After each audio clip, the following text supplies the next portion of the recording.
நடித்தா நல்லா நடித்தா உடனே சினிமாவுக்கு வந்துடணும், ஆட்சிக்கு கொடுத்துடணுமா, நாட்டை கொடுத்துடணுமான்னு அந்த கோவத்தை கொண்டு வந்து என்னையும் வேறு ஜாயின் பண்ணிட்டார். பாக்யராஜ் நடிக்கிறாரு அப்படின்லாம் சொல்லி நான் ஏற்கனவே ஒரு தடவை கூப்பிட்டது என்னவோ பர்த்டேக்கு வந்து ஒரு வாழ்த்து சொல்லுங்க அப்படின்னு சொல்லி கூப்பிட்டாங்க. அங்கே போய் நான் பேச ஆரம்பித்தோடனே உடனே வந்து அடுத்த நாள் பத்திரிக்கை எனக்கு தெரியும் எப்படி தலைப்பு செய்து நம்மளை தான் கொண்டு விடுவான்னு. பாக்யராஜ் தாக்கு விஜய்க்கு குடும்ப அரசியலை பற்றி எப்படி நீ பேசலான்னு சொல்லி பாக்யராஜ் தாக்குன்னு, ஏன்னா டாபிக் அப்படி தானே போடுவாங்க. இந்த ஹும்முங்கிறது எப்படி சொல்கிறதுன்னு தெரியல எனக்கு. ஏன்னா ஹூங்கிறதுல ஏகப்பட்ட மாடுலேஷன் இருக்குது. அது வந்து சாதாரணமாக சொல்லுகிற மாதிரி ஹும் அப்படிங்கிறது அல்ல. இப்படின்னு ஆரம்பித்தோம்னா அதில் அவ்வளோ மாடுலேஷன் இருக்குது. அது எத்தனை சிச்சுவேஷனுக்கோ அந்த சிச்சுவேஷனுக்கு தகுந்த மாதிரிலாம் அந்த ஹூம் இழுக்கலாம். அப்படி ஒரு அழகான டைட்டில் அந்த திரைப்பட விழாவுக்கு வந்திருக்கும். மரியாதைக்குரிய பத்திரிகை நண்பர்கள், ஊடக நண்பர்கள், அப்புறம் பத்திரிகையிலே ரொம்ப முக்கியமானவர் என்னுடைய நண்பர் சுபாஷ் அவர்கள் வந்திருக்காரு. அவர் உட்பட அனைவருக்கும் என்னுடைய பணிவான வணக்கம். அதே மாதிரி தயாரிப்பாளர் உமாபதியிலேருந்து டைரக்டர் கிருஷ்ணவேலேருந்து அந்த டெக்னீஷியன்ஸ் எல்லாத்துக்கும் என்னுடைய பணிவான வணக்கம். வாழ்த்த வந்திருக்கும் உங்களுக்கும், என்னை ஏறக்கூடிய எல்லாருமே பத்திரிகையாளர்கள் எல்லாத்துக்கும் என்னுடைய பணிவான வணக்கத்தை தெரிவிச்சுக்கிறேன். வழக்கமாக எந்த ஃபங்க்ஷன் இருந்தாலும் இந்த மாதிரி ஆடியோ ஃபங்க்ஷனில் நான் பொறுமையாக எல்லோரும் பேசுகிறதெல்லாம் கேட்டு கடைசியில் தான் நான் பேசுவேன். அப்படி தான் வருவேன், எந்த வேலையும் வச்சுக்க மாட்டேன். இன்றைக்கி குடும்பத்தில் ஒரு நிகழ்வு, அது போகலைன்னா பெரிய தகராறாகி போகும். அதனால் பேர குழந்தைய வச்சுட்டு எல்லாம் ஹோட்டலில் உட்காந்துருக்காங்க. புறப்படும் போது சொல்லிட்டாங்க 7:30 புறப்பட்டு வந்துருங்கன்னு. ஆனால் முடியல. ஸோ அதனால தான் நான் கொஞ்சம் முன்னால் பேச வேண்டி வந்துருச்சு. என்ன பேசுகிறது, உமாபதி அவர்களை பற்றி பேசுகிறதுன்னு அவர் பேச சொல்லி நான் எப்போவுமே கேட்டுக்கிட்டு இருப்பேன். ஏன்னா அந்தளவு அவர் இந்த சுபாஷ் இவங்கெல்லாம் பேசினாங்கன்னா அவ்வளோ விஷயங்கள் நமக்கு கிடைக்கும். அந்த அளவுக்கு எதை பற்றி பேசுகிறதுனால எதை பற்றி ஹிண்ட் வேணுனாலும் நம்ம எதாவது கேட்டோம்னா அவங்க பாட்டில் அப்படி சொல்லிகிட்டு இருப்பாங்க. அவரை பற்றி முதல்ல பேச ஆரம்பித்து ஒருத்தர் சொன்னார், என்னென்னா எனக்கு அதிர்ச்சியாக இருந்தது, என்னென்னா உமாபதி வந்து ப்ரொடியூசர் அப்படின்னு சொல்கிறது அப்படின்ட்டு. இயக்குனராக தான் வர்றது ரெடியாக இருந்தார், ப்ரொடியூசர் ஆகிட்டார் அப்படின்னு சொல்லிட்டு. உங்களுக்கு அதிர்ச்சியாக இல்லை, யார் எப்படி இருப்பாங்க என்ன சொல்ல முடியாது, எப்போ எது வெளிப்படுன்னு சொல்ல முடியாது. நம்ம ரொம்ப சாதாரணமாக நினைப்போம். என்னுடைய தயாரிப்பாளர் ஒருத்தர் தூரம் நின்று போச்சு படத்தினுடைய தயாரிப்பாளர் நஞ்சப்பன் அப்படின்னு சொல்லி. அவர் ஊரில் அவங்க காய்கறி கடை வச்சுருந்தார், ஹோட்டல் வச்சுருந்தாங்க. அவங்க அம்மா தான் காய்கறி வியாபாரத்துலேருந்து தான் ஒவ்வொன்றா பண்ணி அவரை ஓரளவு கொண்டு வந்து கடைசியில் அந்த அம்மா கஷ்டப்பட்டு சம்பாதிச்ச காசை பூரா இங்கே எடுத்துகிட்டு வந்து படம் எடுக்கிறேன்னு சொல்லி விட்டார். அதுக்கப்புறமா வந்து மறுபடியும் ஊரில் போய் சுற்றிட்டு இருந்தார். அவன் அந்த அம்மா எப்போ பாரு ஒரு 75 வயசில் கூட அந்த அம்மா வந்து காய்கறி கூட தூக்கிட்டு அப்பவும் வியாபாரம் பண்ணி, அப்பவும் அந்த பையன் இப்படியெல்லாம் தப்பு பண்ணால் கூட என்னை பார்க்கும்போது பாக்கியம், என் பிள்ளை எப்படியா கரையேற்றி விடு பாக்கியம் அப்படின்னு சொல்லி என்ன எப்போ கோயம்புத்தூர் போனாலும் கேட்கும். அவருக்கு படிப்பெல்லாம் கிடையாது. நாடகம் போடுற கலைதந்த காணிக்கை நாடகம் மன்றம்னு ஒரு நாடக மன்றம் வச்சுட்டு அதில் மறுபடியும் நாடகம் பண்ணலாம், ஊராக போய் நாடகம் போட்டுக்கிட்டு அப்புறம் சினிமாலையும் காசு விட்டு, அப்புறம் அவ்வளோ படிப்பு இல்லை ஒன்றும் இல்லை. ஆனால் அந்த அம்மா வந்து அவ்வளோ கேட்குறாங்களேன்னு சொல்லிட்டு சரி கரையேற்றி விடணும்னு சொல்லி சரி வாங்க அப்படின்னு சொல்லி தான் அவருக்காக தூரம் நின்று போச்சு பூஜையை போட்டேன். அவருக்கு படிப்பு இல்லை, எந்த நாலேஜும் இல்லை, ரொம்ப இதாக அர்த்தம். நான் டிஸ்கஷன் உட்காந்துருப்பேன், பசங்களோட உட்காந்து டிஸ்கஷன் பேசிட்டு இருக்கும்போது எல்லா அசிஸ்டண்ட்டும் ஒரு 6-7 பேர் எதிர்த்தாப்புல வரிசையாக உட்காந்துருப்பாங்க. ஏதோ நல்ல சீன் ஒன்று பேசிட்டு இருக்கும்போது இப்படி பார்த்தா ஒவ்வொருத்தரும் ஏதோ அப்படிமா அப்புறம் அப்படியே நிறுத்திக்குவாங்க. என்னடா சீனுக்கு ரியாக்ஷனே இல்லை, ஒவ்வொருத்தரும் எங்கேயோ கதவுக்கிட்ட பார்க்குறேன் என்ன அதுன்னு சொல்லிட்டு பார்த்தா இங்கே இருக்கிறவங்க ஒவ்வொருத்தரும் ரியாக்ஷன் கதவுக்கிட்ட எட்டி பார்த்தா அவர் நஞ்சு பண்ணிட்டுருப்பார். என்னென்னா மத்தியான சாப்பாட்டுக்கு என்ன வேணும், ஏன்னா எங்கிட்ட நேரடியாக கேட்டால் நான் கத்துவேன், டிஸ்கஷன் இருக்கும்போது இதுதான் முக்கியமான திட்டுவேன்னு சொல்லிட்டு. இவர் வந்து அந்த கதவை லேசாக திறந்துக்கிட்டு அங்கே இருக்கிற ஒவ்வொரு அசிஸ்டண்ட்டுக்கிட்டையும் என்ன அப்படின்னு சொல்லி கேட்பார். ஒருத்தர் இப்படிம்மா, இன்னும் கோழியா, ஒருத்தர் இப்படிம்மா, மீனா, இது மாதிரி எல்லாம் சிக்னல் பண்ணிக்கிட்டு இருப்பாங்க மத்தியான சாப்பாட்டுக்கு. இதை கண்டுபிடிச்சிட்டு கற்றுன்னு கற்றுனேன். இல்லை நீ வேலையிலேயே இருந்துருப்ப, அவங்களுக்கெல்லாம் பசிக்குமில்லன்னு. இவர் என்னை ஒரு சிக்கலில் மாட்டி விட்டார். என்னென்னா அந்த படத்தை விற்கும்போது வந்து ஒருத்தர் கொடுத்துட்டோம்னா இன்னொருத்தர் கொடுக்கக்கூடாது. இவர் வேற எங்கேயோ வியாபாரம் பண்ணும்போது எஃப்எம்எஸ்ன்னு ஏதோ விற்றுட்டார். அந்த படத்தை ஓவர்சீஸ் கொண்டு போய் ஒருத்தர் கொடுத்துட்டார். அப்போ இவரை கூப்பிட்டு என்கிட்ட, என்னங்க உங்கள் ப்ரொடியூசர் இப்படி பண்ணிட்டாரு, என்னென்னா இப்படி ஓவர்சீஸ் இப்படி விற்றுட்டாரு அப்படின்னு சொன்னோன்னே எனக்கு ரொம்ப என்னடா இப்படி போய் மாட்டிக்கிட்டேன்ட்டு, ஒரு விஷயம் தெரியாமல் எதாவது பண்ணிட்டாரு, இல்லைங்க ஒரு படிப்பு இல்லை எதார்த்தமாக தெரியாமல் பண்ணிட்டாரு அப்படி இப்படின்ட்டு. இல்லை என்னதான் இருந்தாலும் அவர் வந்து இங்கே வர சொல்லுங்கள், தெரியாமல் பண்ணிட்டாங்கிறத சொல்லுங்கள் அப்படின்னு. அப்புறம் இங்கேருந்து அவர் நேராக அவர் அனுப்பிச்சுட்ட, போங்க சாரி சொல்லிட்டு வாங்கன்னு. இவர் போனோடனே அங்கே கேள்வி கேட்டிருக்காரு, என்னென்ன எதுக்கு என்னை கூப்பிட்டு விட்டீங்கன்னு. இந்த மாதிரி ஓவர்சீஸ் நீ எப்படி விற்கலாம், ஓவர்சீஸ் விற்கக்கூடாது, ஏற்கனவே கையெழுத்து போட்டு கொடுத்துட்டியா அப்படின்னு. இவர் ஓவர்சீஸ்னால் என்னன்னு கேட்டிருக்காரு. இந்த ஓவர்சீஸ்னால் கடல் கடந்து போகிறது அப்படின்னு உடனே இவர் கேட்டிருக்காரு. கரெக்டாக சொல்லுங்கள். கரெக்டாக தான் ஏன் சொல்கிறேன், ஓவர்சீஸ்னால் கடல் கடந்த நாடுகள் அப்படின்னு. இப்போ நான் எதுக்கு விற்றேன்னு சொல்லி என்னை கூப்பிட்டு வந்தீங்க, ரஷ்யாவுக்கு விற்றுருக்கேன், ரஷ்யாவுக்கு தர வழியாக போகலான்னு தெரியுமா அப்படின்னு. இந்த ஆள் கம்யூனிஸ்ட் கட்சியில் இருந்தால் அதனால் இதெல்லாம் தெரிஞ்சு வச்சுருக்காரு. ரஷ்யா கடல் வழியாக போகலான்னு தெரியுமா, இன்னும் என்ன என்கிட்ட கேட்கணும் அப்படின்னாங்க. இப்போ என்ன கேட்குறது, ஓவர்சீஸ் விற்றா தானே கேட்க முடியும், ரஷ்யா கடல் வழியாக போகலான்னு சொன்னோன்னு இதால் ஒன்றுமே கேட்க முடியும். அந்த மாதிரி அப்புறம் போயிட்டு வந்து, என்ன மன்னிப்பு கேட்டீங்க, இல்லை எல்லாரும் எங்கிட்ட மன்னிப்பு கேட்டாங்க அப்படின்னு யாருக்கு என்ன கெப்பாசிட்டி இருக்குது என்னங்கிறதெல்லாம் சொல்ல முடியாது. அப்போ தான் எங்கள் வாத்தியார் சொல்லி கொடுத்ததெல்லாம் எனக்கு ஞாபகம் வரும். பாக்யராஜ், நீ சந்திக்கும் ஒவ்வொரு மனிதனும் உனக்கு ஆசான், கண்டிப்பாக நீ கற்றுக்கொள்ள ஏதாவது ஒன்று அவங்ககிட்ட இருக்குண்டா, இதெல்லாம் ஞாபகம் வச்சுக்கோ அப்படிம்பாரு. அதனால் யாரை பார்த்தாலுமே நான் அப்படி தான் பார்ப்பேன், சாதாரண ஆளுங்க மாதிரி பார்க்க மாட்டேன். ஏதாவது ஒன்று நமக்கு தெரியாதவங்களுக்கு இருக்கும் அப்படிங்கிற மாதிரி தான் பார்ப்பேன்.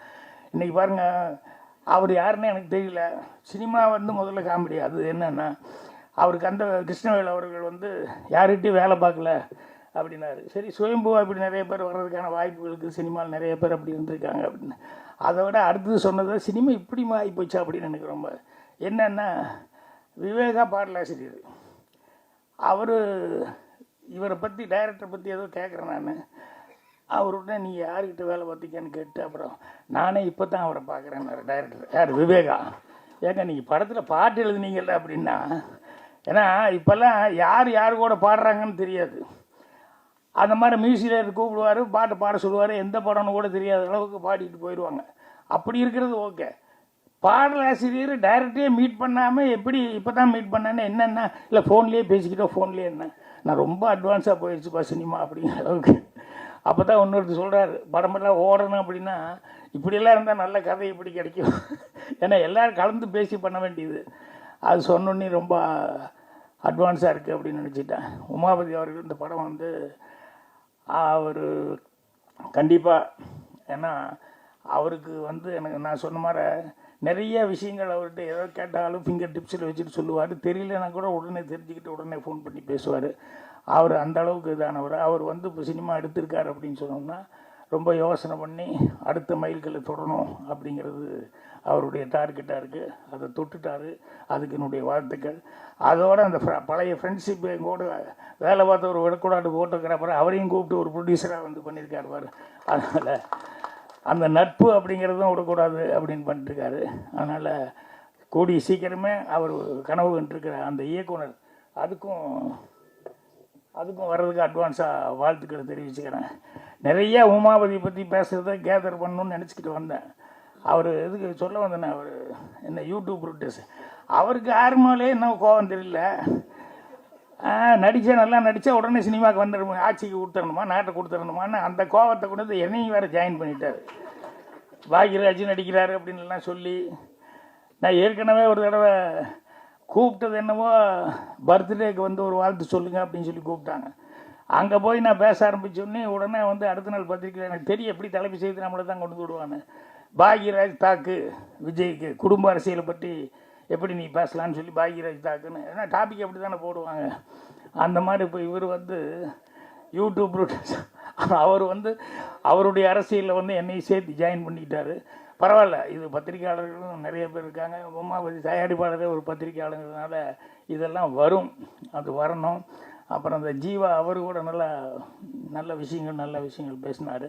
ஸோ நான் அதுக்கப்புறமா வந்து கேசட் வாங்கி அவர்கிட்ட என்ன இதுன்னு பார்த்துக்கிறேன். இப்போ அவசரமாக போகிறதுனால தயவுசெய்து யாரும் தப்பாக நினைக்க வேண்டாம். இன்னும் விவேகா எல்லாம் பேச வேண்டியது.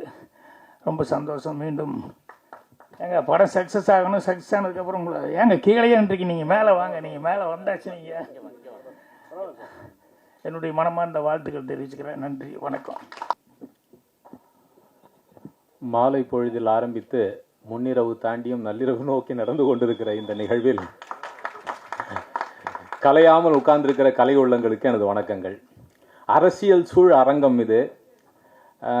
பகுத்தறிவின் பக்கம் நின்று எப்போதும் இயங்குகிற ஊடகவியலாளர் செந்தில்வேல் அவர்கள் உள்ளிட்ட பெருமக்கள் இங்கே வந்து குழுமி இருந்ததை பார்த்து நான் மகிழ்வடைந்தேன். ரொம்ப மகிழ்ச்சியாக இருக்குது.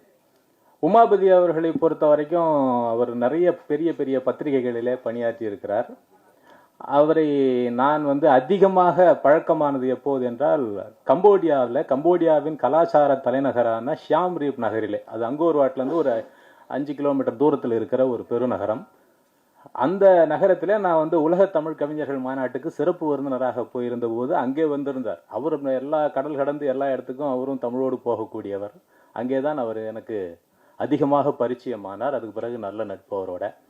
அவர் இந்த படத்தில் தயாரிப்பாளராக மட்டும்தான் நீங்கள் பார்க்கிறீர்கள். அவரிடத்தில் அற்புதமான கதைகள் வைத்திருக்கிறார். வெகு விரைவில் இயக்குனராகவும் அவர் மாறுவார். ஆமாம், உமாபதிக்கு என்னுடைய வாழ்த்துக்களை நான் தெரிவித்துக் கொள்கிறேன். ஏன்னா சில படங்கள் தான் உலக சினிமாவில் சில படங்கள் ரொம்ப வித்தியாசமானதாக இருக்கும். என்னுடைய நண்பர் சந்திரமௌலி என்கிறவர் ரொம்ப காலத்துக்கு முன்னாடி ஹிட்ச்காக்கினுடைய 40 படங்களையும் போட்டு பார்த்துக்கிட்டு இருந்தார் ஒரு டாக்குமெண்ட்ரி பண்ணுறதுக்காக. நானும் அவருடைய அந்த ஹிட்ச்காக்கினுடைய அத்தனை படங்களையும் சப்டைட்டிலோட பார்த்துருக்கேன். ஒவ்வொன்றுலையும் ஒவ்வொரு புதுமை வைத்திருப்பார். க்ரோஸ்னா அது வித்தியாசமாக இருக்கும். அதில் ரோப் என்கிற ஒரு படம், அந்த ரோப்புங்கிற படத்தில் வெறும் 11 ஷார்ட்ஸ் மட்டும்தான். ஒரு ஷார்ட் ஏறக்குறைய 10 நிமிஷம் 15 நிமிஷம் போகும். கேமரா அப்படி திருப்புவாங்க, அங்கே காட்சிகள் நடக்கும். அப்புறம் திருப்பி இன்னொரு அறைக்கு கொண்டு போவாங்க, அங்கே காட்சிகள் நடக்கும். அது கொண்டு போகிறப்பவும் ஏதோ ஒரு கதாபாத்திரம் இயங்கிக்கிட்டு இருக்கும்.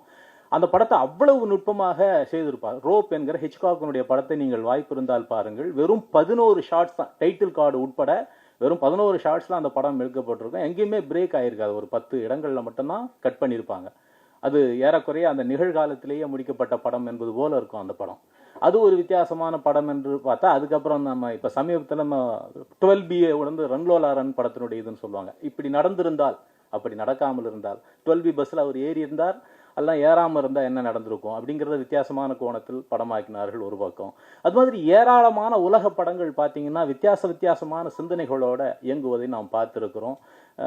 அப்படி ஒரு படமாக இந்த படத்தில் 13 குரல்கள் நடித்திருக்கின்றன, 13 உடல்கள் நடித்திருக்கின்றன, 13 உணர்ச்சிகள் நடித்திருக்கின்றன.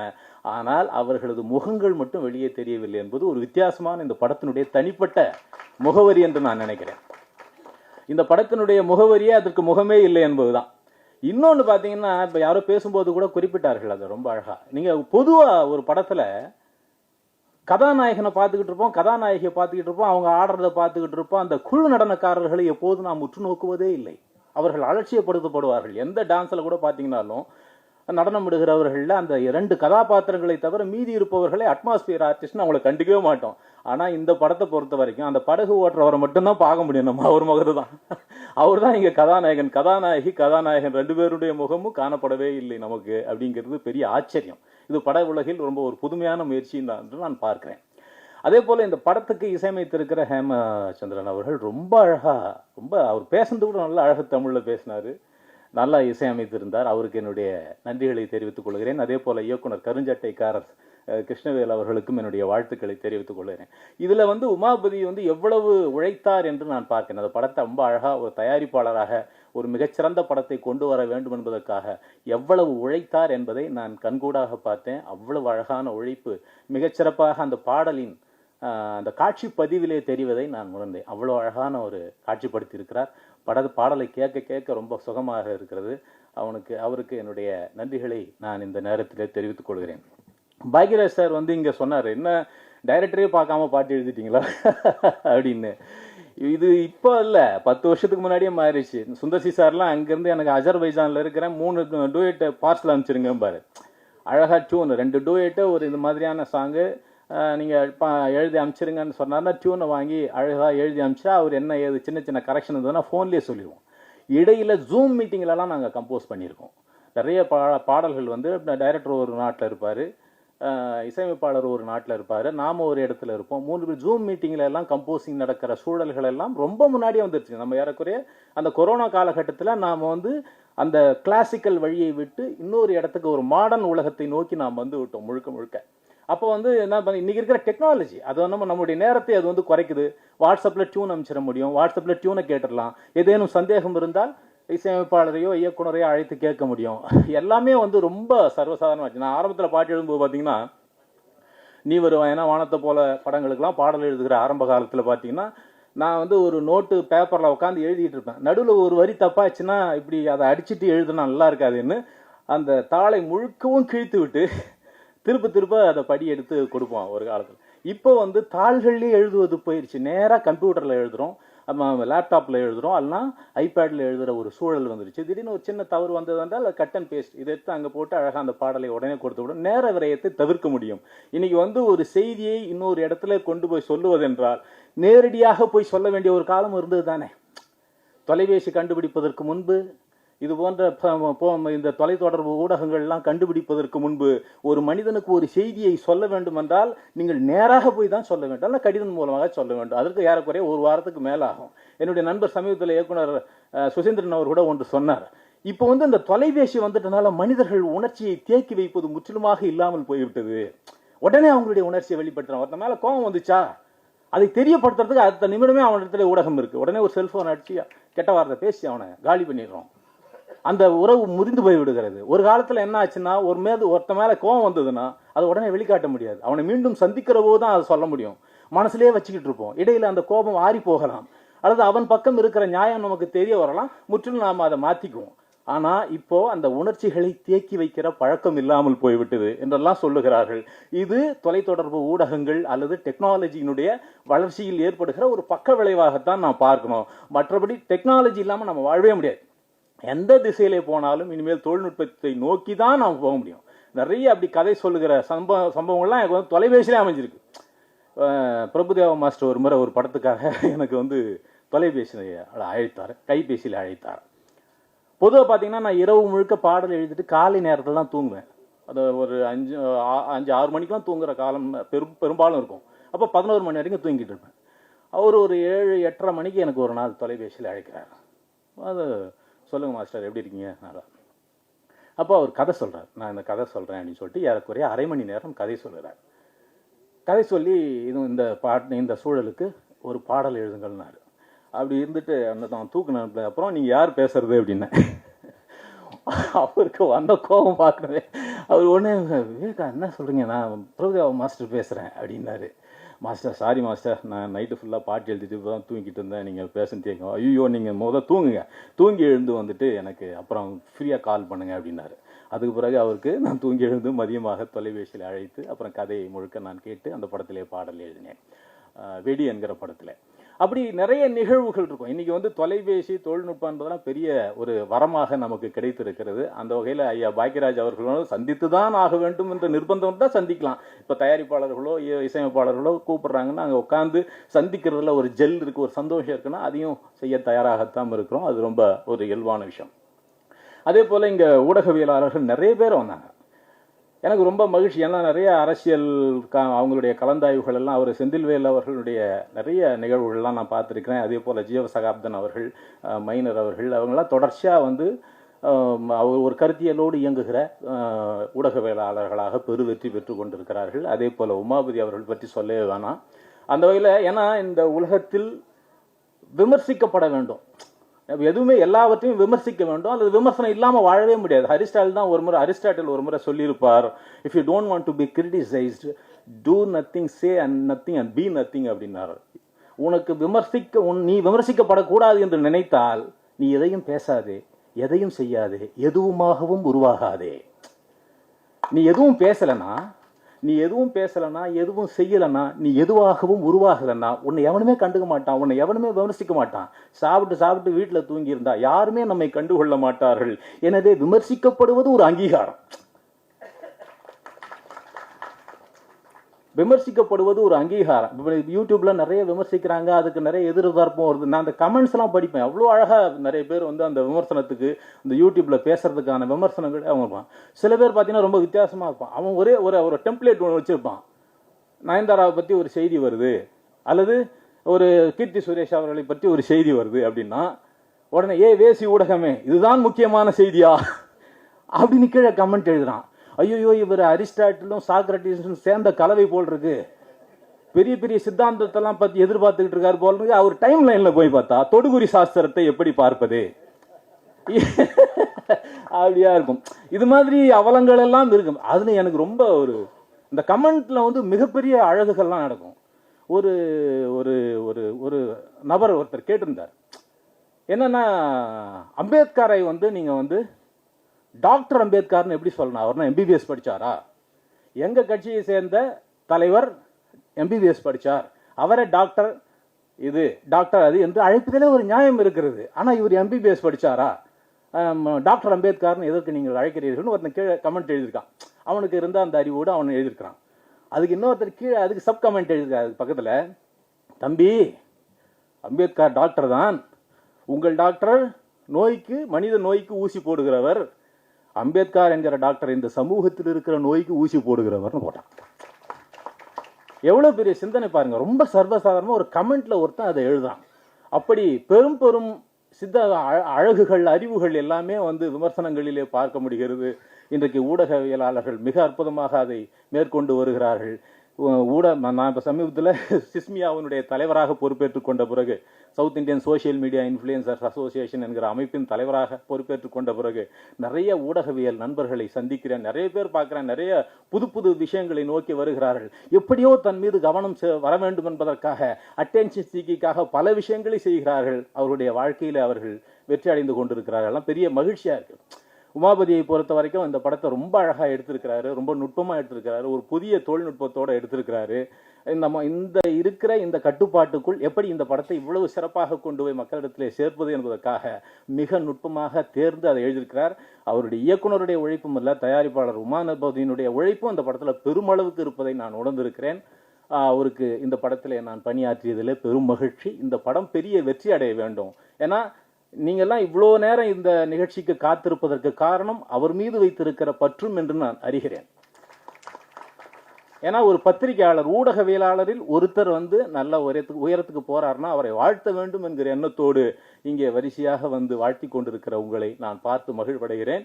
இந்த படம் இன்னொன்று, இந்த பாட்டுக்கு பார்த்தீங்கன்னா இப்போ வந்து சமீபத்தில் பாடலாசிரியர்கள் பாடலினுடைய வார்த்தையிலிருந்து நீங்கள் தலைப்பு எடுக்கிறீங்க அப்படிங்கிறதெல்லாம் கூட சர்ச்சையாது. இப்போ அப்படி பார்க்க போனால் உமாபதி மீது நான் வழக்கு போட வேண்டாம். ஏன்னா சொல்றியா மாமா சொல்றியா பாட்டிலிருந்து தான் அவர் இந்த தலைப்பை எடுத்திருக்கிறார் என்று நான் அறிகிறேன்.